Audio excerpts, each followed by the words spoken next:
Hi, hello, namaskara, and welcome to EU Media Enrichment Upliftment. We continue our journey with Swami Vivekananda from the lectures of Colombo to Almora.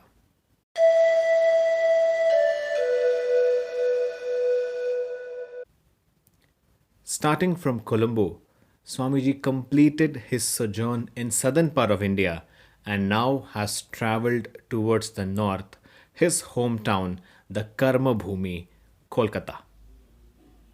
It was then spelt as Calcutta by British India.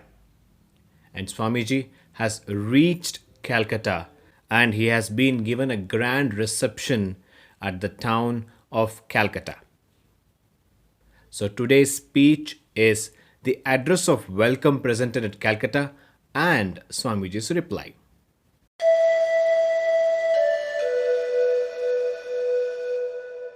Address of welcome at Calcutta. On his arrival in Calcutta, the Swami Vivekananda was greeted with intense enthusiasm, and the whole of his progress through the decorated streets of the city as thronged with an immense crowd waiting to have a sight of him. The official reception was held a week later at the residence of the late Raja Radha Kanta Deb Bahadur at Sobha Bazar when Raja Benoy Krishna Deb Bahadur took the chair. After a few brief introductory remarks from the chairman, the following address was read and presented to him in an enclosed in a silver casket. To Srimat Vivekananda Swami. Dear brother, we the Hindu inhabitants of Calcutta and of several other parts in Bengal offer you on your return to the land of your birth a hearty welcome. We do so with a sense of pride as well as of gratitude, for by your noble work and example in various parts of the world you have done honor at the great Parliament of Religions, which constituted a section of World's Fair held in Chicago in 1893. You presented the principle of the Aryan religion. The substance of your exposition was to most of your audience a revelation, and its manner overpowering alike by its grace and its strength. Some may have received in it questioning spirit, a few may have criticized it, but its general effect was a revolution in the religious ideas of a large section of cultivated Americans. A new light had dawned on their mind, and with their accustomed earnestness and love of truth, they determined to take full advantage of it. Your opportunities widened, your work grew, you had to meet call after call from many cities in many states, answer many queries, satisfy many doubts, solve many difficulties. You did, and this work with energy, ability, and sincerity, and it has led to the lasting results. Your teaching has deeply influenced many an enlightened circle in the American Commonwealth and stimulated thought and research, and has in many instances definitely altered religious conceptions in the direction of an increased appreciation of Hindu ideals. The rapid growth of clubs and societies for the comparative study of religions and the investigation of spiritual truth is witness to your labor in the far west. You may be regarded as the founder of a college in London for the teaching of the Vedanta philosophy. Your lectures have been regularly delivered, punctually attended, and widely appreciated. Their influence has extended beyond the walls of the lecture rooms. The love and esteem which you have been invoked by your teaching are evidenced by the warm acknowledgements in the address presented to you on the eve of your departure of London by the students of Vedanta philosophy in that town. Your success as a teacher has been due not only to your deep and intimate acquaintance with the truth of the Aryan religion and your skill in exposition by speech and writing, but also and largely to your personality. Your lectures, your essays, and your books have high merits, spiritual and literary, and they could not but produce their effect.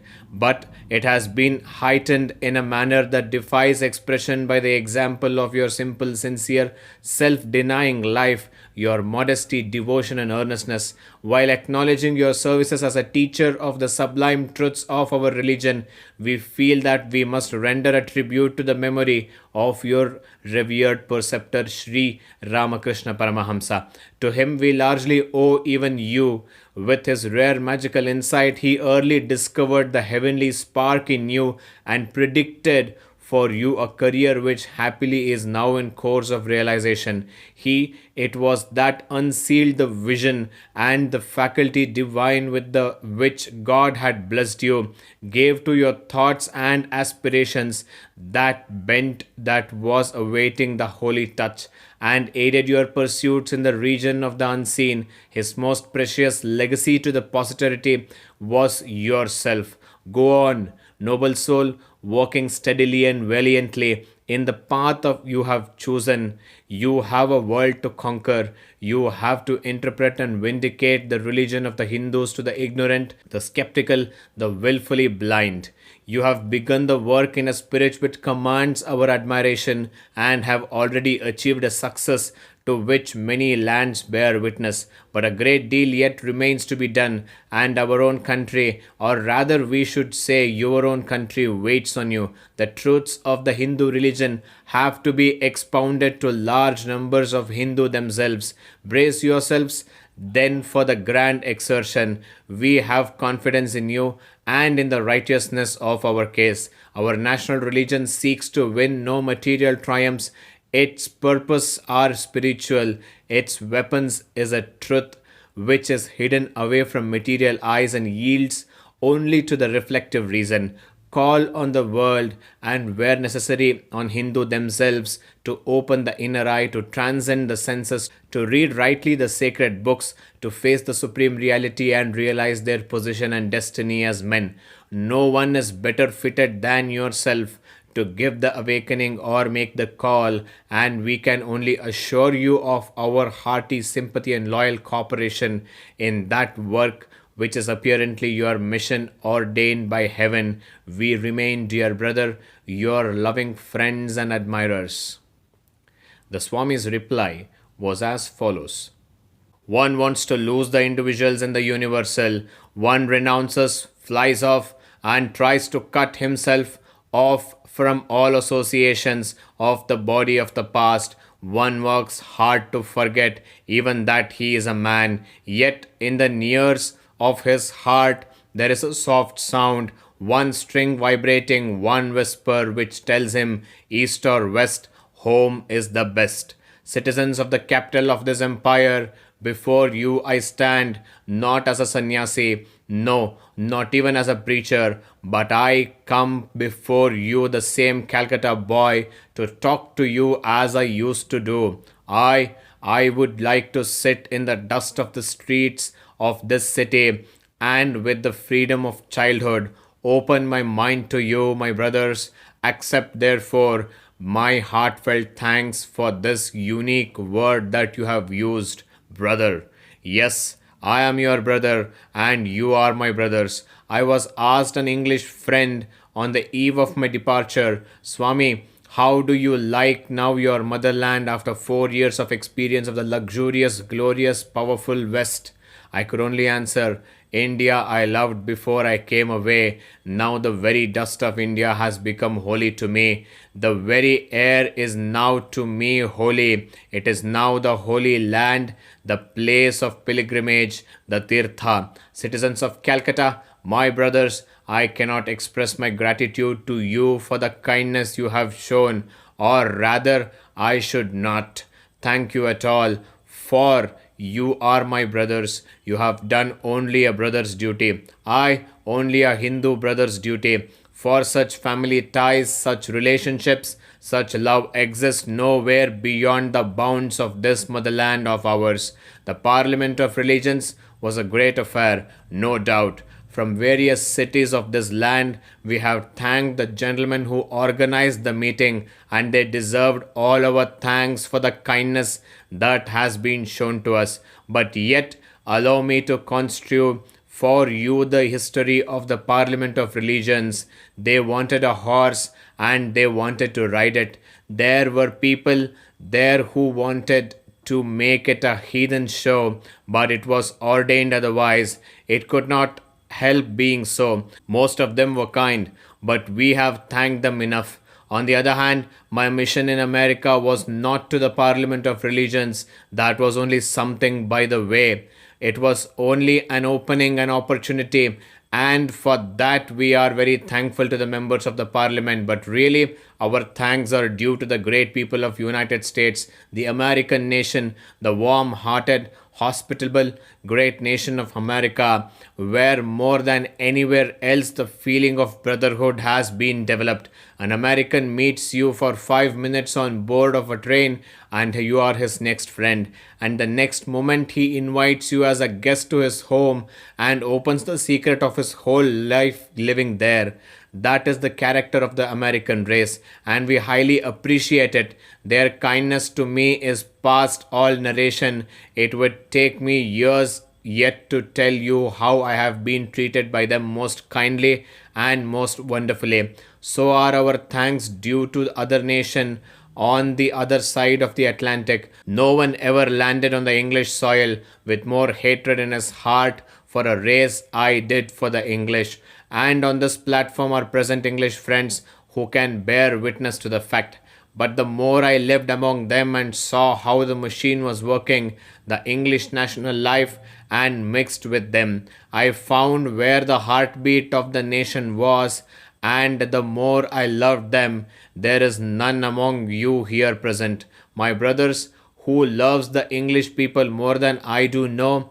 You have to see what is going on there and you have to mix with them. As the philosophy of our national philosophy of the Vedanta has summarized all misfortune, all misery as coming from that one cause, ignorance. Herein also we must understand that the difficulties that arise between us and the English people are mostly due to that ignorance. We do not know them, they do not know us. Unfortunately, to the Western mind, spirituality, nay, even morality is eternally connected with worldly prosperity. And as soon as an Englishman or any other Western man lands on our soil and finds a land of poverty and misery, he forthwith concludes that there cannot be a religion here, there cannot be a morality even. His own experience is true. In Europe, owing to the inclemency of the climate and many other circumstances, poverty and sin go together, but not so in India. In India, on the other hand, my experience is that the poorer the man, the better he is in point of morality. Now, this takes time to understand, and how many foreign people are there who will stop to understand this? The very secret of national existence in India, few are there who will have the patience to study the nation and understand. Here and here alone is the only race where poverty does not mean crime, poverty does not mean sin, and here is the only race where not only poverty not mean crime, but poverty has been defined and the beggar's garb is the garb of the highest in the land. On the other hand, we have also similarly patiently to study the social institutions of the West and not rush into mad judgments about them, their intermingling of the sexes, their different customs, their manners have all their meaning, have all their grand sides if you have the patience to study them. Not that I mean that we are going to borrow their manners and customs, not that they are going to borrow ours. For the manners and customs of each race are the outcome of centuries of patient growth in that race, and each one has a deep meaning behind it, and therefore neither are there to ridicule our manners and customs, nor we theirs. Again, I want to make another statement before this assembly. My work in England has been more satisfactory to me than my work in America. The bold, brave, and steady Englishman, if I may use the expression, with his skull a little thicker than those of the other people, if he has once an idea put into his brain, it never comes out. And immense practicality and energy of the race makes it sprout up and immediately bear fruit. It is not so in the other country. That immense practicality, that immense vitality of the race, you do not see anywhere else. There is less imagination but more of work, and who knows the wellspring, the main spring of the English heart? How much of imagination and of feeling is there? They are a nation of heroes. They are the true Kshatriyas. Their education is to hide their feelings and never to show them. From their childhood, they have been educated up to that. Seldom will you find an Englishman manifesting feeling, nay, even an English woman. I have seen English women go to work and do deeds which would stagger to the bravest of Bengalis to follow. But with all this heroic superstructure, behind this covering of a fighter, there is a deep spring of feeling in that English heart. If you once know how to reach, if you get there, if you have personal contact and mix with them, he will open his heart. He is your friend forever. He is your servant. Therefore, in my opinion, my work in England has been more satisfactory than anywhere else.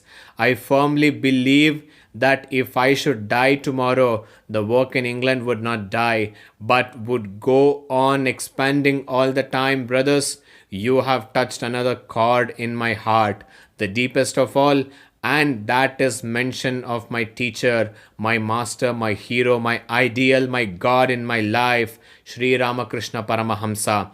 If there has been anything achieved by me by thoughts or words or deeds, if from my lips have been ever fallen one word that helped any one in this world, I lay no claim to it. It was his.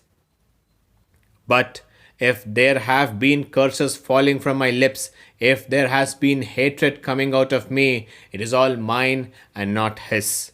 All that has been weak has been mine, and all that has been life giving, strengthening, pure and holy has been inspiration, his words and he himself. Yes, my friends, the world has yet to know that man. We read in the history of the world about prophets and their lives, and these come down to us through centuries of writings and working by their disciples, through thousands of years of chiseling and modeling. The lives of the great prophets of yore come down to us, and yet, in my opinion, not one stands so high in the brilliance as that life which I saw with my own eyes, under whose shadow I have lived, at whose feet I have learnt everything, the life of Ramakrishna Paramahamsa. Friends, you all know that the celebrated saying of the Gita, Yada yada hi dharmasya glanir bhavati bharata abhyuktanam adharmasya tadatmanam srujamyaham paritranaya sadhunam vinashaya chatushkrutam dharma samsthapanarthaya sambhavami yuge yuge. Whenever, O descendant of Bharata, there is a decline of dharma and rise of adharma, then I body myself forth for the protection of the good, for the destruction of the wicked, and for the establishment of dharma. I come into being in every age. Along with this, you have to understand one more thing. Such a thing is this before us today. Before one of these tidal waves of spirituality comes, there are whirlpools of lesser manifestation all over society. One of these comes up at the first unknowing, unpersevered, and unthought of, assuming proportion, swallowing, as it were, and assimilating all the other little whirlpools, becoming immense, becoming a tidal wave, and falling upon the society with a powerful which none can resist. Such is happening before us. If you have eyes, you will see it. If your heart is open, you will receive it. If you are the truth seekers, you will find it. Blind indeed is the man who does not see the signs of the day.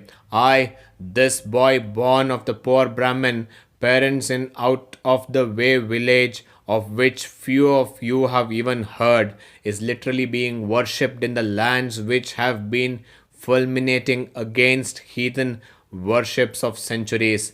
Whose power is it? Is it mine or yours? Is it none of else than the power which was manifested here as Ramakrishna Paramahamsa? For you and I, and sages and prophets, nay, even the incarnations, the whole universe are but manifestation of power more or less individualized, more or less concentrated.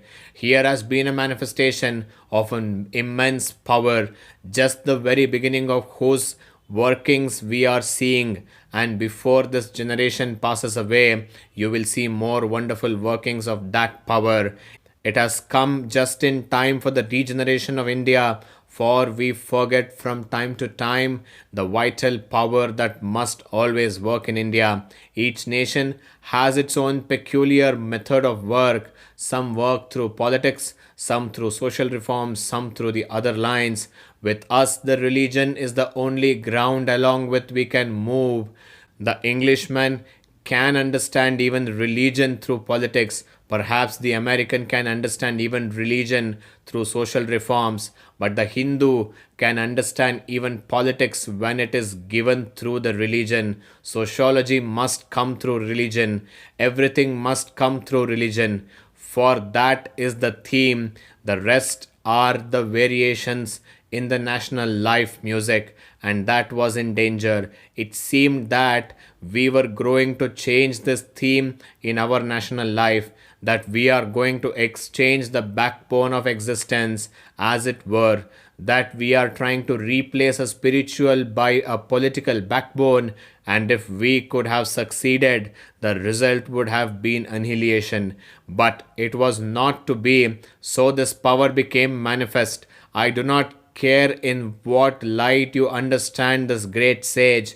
It matters not how much respect you pay to him, but I challenge you face to face with the fact that here is a manifestation of the most marvelous power that has been for several centuries in India, and it is our duty as Hindus to study this power, to find what has been done for the regeneration, for the good of India, and for the good of the whole human race through it. I, long before ideas of universal religion and brotherly feeling between different sects were mooted and discussed in any country in the world, here in sight of this city had been living a man whole life was the parliament of religions, as it should be. The highest ideal in our scriptures is the impersonal, and would to God every one of us here were high enough to realize that impersonal ideal. But as that cannot be, it is absolutely necessary for the vast majority of human beings to have a personal ideal. No nation can rise, can become great, can work at all without enthusiastically coming under the banner of one of these great ideals in life. Political ideals, personages representing political ideas, even social ideals, commercial ideals would have no power in India. We want spiritual ideals before us. We want enthusiastically to gather round grand spiritual names. Our heroes must be spiritual. Such a hero has been given to us in the person of Sri Ramakrishna Paramahamsa. If this nation wants to rise, take my word for it, it will have to rally enthusiastically round this name. It does not matter who preaches Ramakrishna Paramahamsa, whether I or you or anybody else, but him I place before you, and it is for you to judge, and for the good of our race, for the good of our nation, to judge now what you shall do with this great ideal of life. One thing we are to remember, that it was the purest of all lives that you have ever seen, or let me tell you distinctly, that you have ever read of. And before you is the fact that is the most marvelous manifestation of soul power that you can read of. Much less expect to see within 10 years of his passing away. This power has encircled the globe. The fact is before you, in duty bound, therefore, for the good of our race, for the good of our religion, I place this great spiritual ideal before you. Judge him not through me. I am only a weak instrument. Let not his character be judged by seeing me. It was so great that if I or any other of his disciples spent hundreds of lives we could not do justice to a millionth part of what he really was. Judge for yourselves. In the heart of your heart is the eternal witness, and may he, the same Ramakrishna Paramahamsa, for the good of our nation, for the welfare of our country, and for the good of humanity, open your hearts, make you true and steady to work for the immense change which must come, whether we exert ourselves or not. For the work of the Lord does not wait for the like of you or me. He can raise his workers from the dust by hundreds and by the thousands. It is a glory and a privilege that we are all allowed to work at all under him. From this, the idea expands. As you have pointed out to me, we have to conquer the world. That we have to. India must conquer the world, and nothing less than that is my ideal. It may be very big, it may astonish many of you, but it is so. We must conquer the world or die. There is no other alternative. The sign of life is expansion. We must go out, expand, show life, or degrade, fester, and die. There is no other alternative. Take either of these, either live or die. Now, we all know about the petty jealousies and quarrels that we have in our country. Take my word, it is the same everywhere. The other nations with their political lives have foreign policies. When they find too much quarreling at home, they look for somebody abroad to quarrel with. And the quarrel at home stops. We have these quarrel without any foreign policy to stop them. This must be our eternal foreign policy, preaching the truths of our Shastras to the nations of the world. I ask you who are politically minded, do you require any other proof that this will unite us as a race? This very assembly is a sufficient witness. Secondly, apart from these selfish considerations, there are the unselfish, the noble, the living example behind us. One of the great causes of India's misery and downfall has been that she narrowed herself, went into her shell as the oysters do, and refused to give her jewels and her treasures to the other race of mankind, refused to give the life giving truths to the thirsting nations outside the Aryan fold. That has been the one great cause that we did not go out, that we did not compare notes with other nations.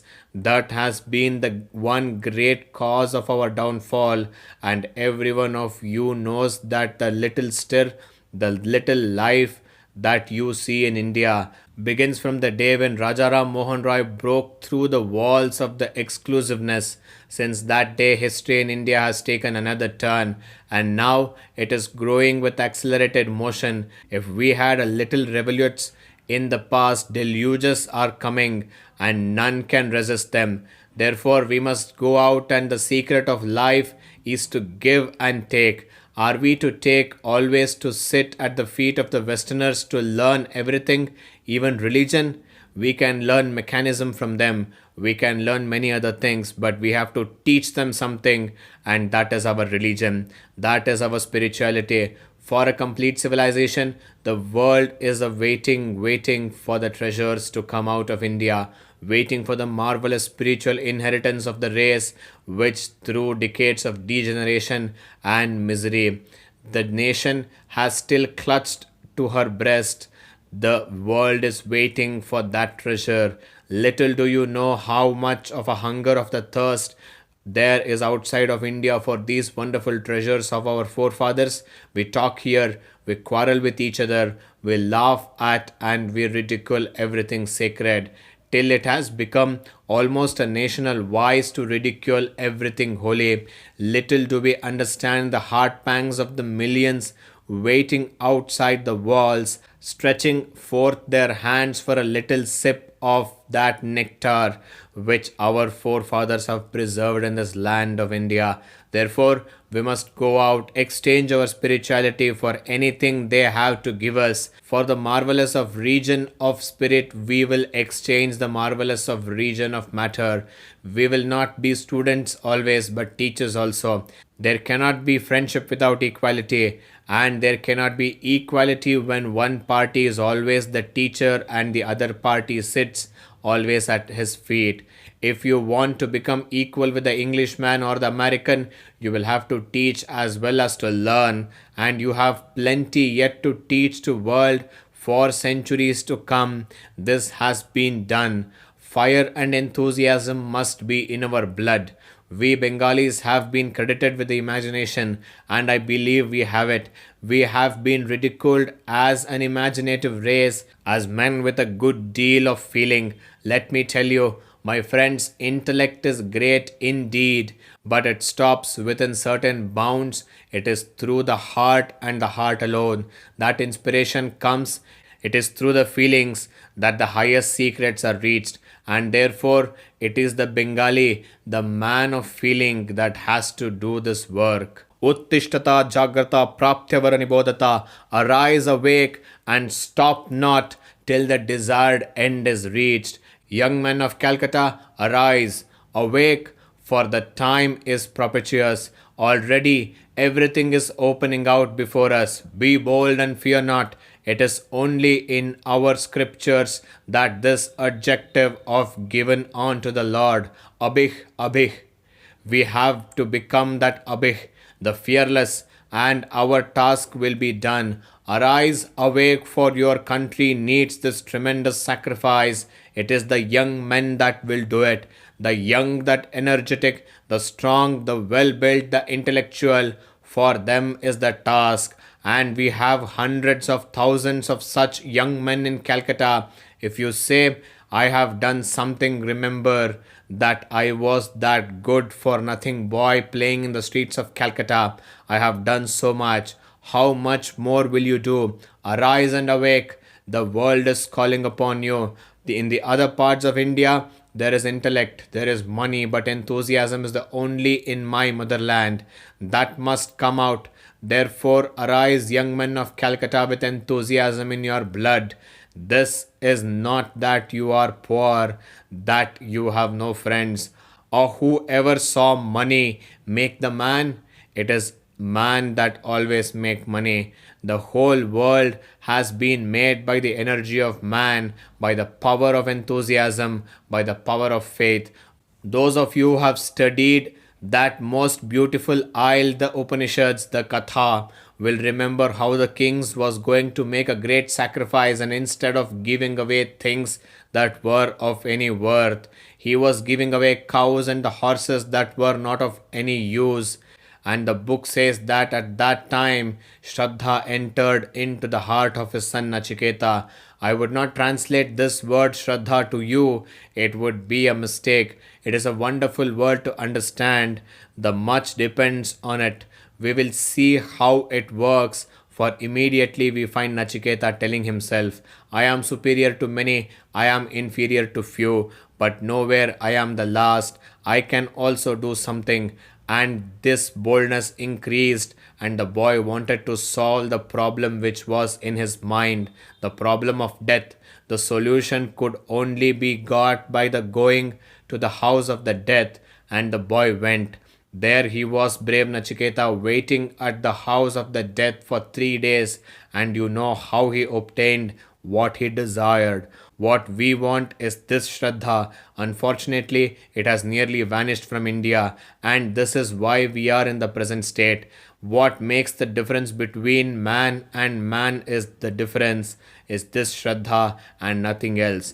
What make one man great and the other weak and low is this Shraddha. My master used to say, he who thinks himself weak will become weak, and that is true. The Shraddha must enter onto you. Whatever of material power you see manifested by the Western races is the outcome of this Shraddha, because they believe in their muscles, and if you believe in your spirit, how much more will it work?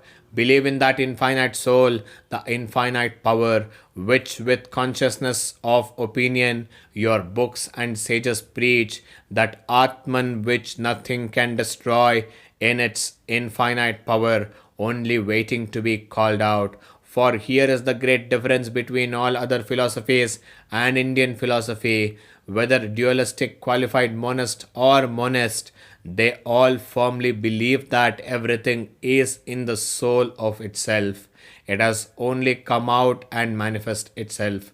Therefore, this Shraddha is what I want, and what all of us here want, this faith in ourselves. And before you is the great task to get that faith. Give up the awful disease that been creeping into our national blood, that idea of ridiculing everything, that loss of seriousness. Give that hope, be strong and have this Shraddha, and everything else is bound to follow. I have done nothing as yet. You have to do the task. If I die tomorrow, the work will not die. I sincerely believe that there will be thousands coming up from the ranks to take up the work and carry it further and further. Beyond all my most hopeful imagination ever painted, I have faith in my country, and especially in the youth of my country. The youth of Bengal have the greatest of all tasks that has been ever placed on the shoulders of young men. I have traveled for the last 10 years or so over the whole of India, and my conviction is that from the youth of Bengal will come the power which will raise India once more to her proper spiritual place. I, from the youth of Bengal, with this immense amount of feeling and enthusiasm in the blood, will come those heroes who will march from one corner of the earth to the other, preaching and teaching the eternal spiritual truths of our forefathers. And this is the great work before you. Therefore, let me conclude by reminding you once more, arise, awake, and stop not till the desired end is reached. Be not afraid, for all great power throughout the history of the humanity has been with the people. From out of their ranks have come all the greatest geniusness of the world, and history can only repeat itself. Be not afraid of anything, you will do marvelous work. The moment you fear, you are nobody. It is fear that is the great cause of misery in the world. It is fear that is the greatest of all superstitions. It is the fear that is the cause of our woes, and it is the fearlessness that brings heaven even in the moment. Therefore, arise, awake, and stop not till the goal is reached. Gentlemen, allow me to thank you once more for all the kindness that I have received at your hands. It is my wish, my intense, sincere wish to be even of the least service to the world, and above all to my own country and my countrymen. This was the speech delivered in Calcutta. We will come back with more episodes in coming weeks. Thank you.